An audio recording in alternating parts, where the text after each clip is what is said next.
रायगड जिल्ह्यातील महाड MIDC परिसरातील प्रदूषण, स्थानिक युवकांना रोजगारात डावलले जाणे आणि कामगारांच्या प्रलंबित प्रश्नांवरून महाराष्ट्र नवनिर्माण सेना आक्रमक झाली आहे. या विविध मागण्यांसाठी आज मनसेच्या वतीनं महाड MIDC प्राधिकरण कार्यालयावर धडक मोर्चा काढण्यात आला. दक्षिण रायगड जिल्हाध्यक्ष राज पार्टे यांच्या नेतृत्वाखाली झालेल्या या आंदोलनात मोठ्या संख्येनं मनसैनिक आणि कामगार सहभागी झाले होते.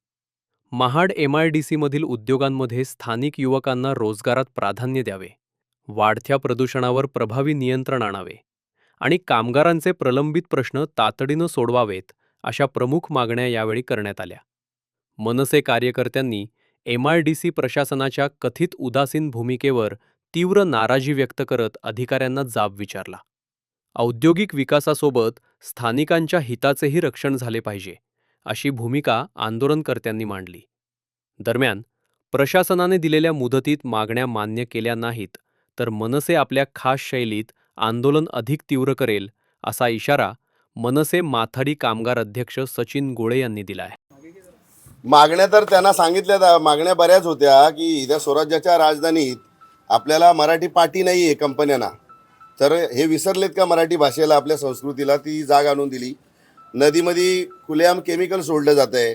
त्याच्यानंतर हजारो परप्रांतीय इतर राज्यातले जे कामगार येऊन इकडे फिरतायत, काम करतायत, तर त्यांचं पोलीस स्टेशनला कोणतंही रेकॉर्ड नाही आहे. त्यांचं पडताळणी जो काय आपल्या PCC असतो, पोलीस व्हेरिफिकेशन, ते नाही आहे. तर अशा अनेक गोष्टी आहेत. कामगारांना इथे पगाराच्या स्लिप मिळत नाहीत. एखाद्या कंपनीने 800 रुपये रोज दिला कामगारांना, तर या MIDC जे कोण ठेकेदार आहेत ते टोळ्या करून जातात, त्या कंपनीला दादागिरी करतात, कंपनीच्या गेटवर आंदोलनं करतात.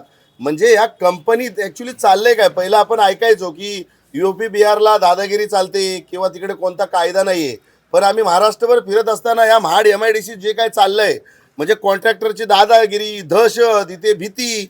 एखाद्या कामगाराला जर कंपनीने सांगितलं की बाबा तुला परमनंट व्हायचं असेल तर वैयक्तिक 1-2 माणसाची नावं घेतली जातात की तुम्ही जाऊन त्यांना भेटा, मग त्यांचा निरोप आल्यावर परमनंट होऊन. अरे पण आज इकडे स्थानिक भूमिपुत्र आहेत, त्यांची मेहनत, त्यांनी 7-7, 8-8 वर्षे जे काही दिले तुमच्या कंपनीला, तर त्यांच्या मेहनतीवरती त्यांना परमनंट कायमस्वरूपी नोकऱ्या मिळू द्या.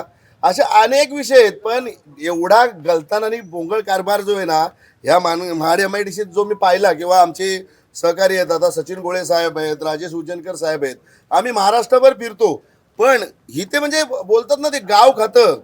मला कळतच नाही की यांना सरकारी नोकरी किंवा ह्या MIDC प्राधिकरणावरती ह्या जे वरिष्ठ कोण आता आहेत त्यांना माहीतच नाही आहे ते ॲक्च्युली कोणाचं बोलण्यावरती काम करतायत का खरोखर त्यांना कायदा माहिती असून सुद्धा झोपल्याचं सोंग करतायत.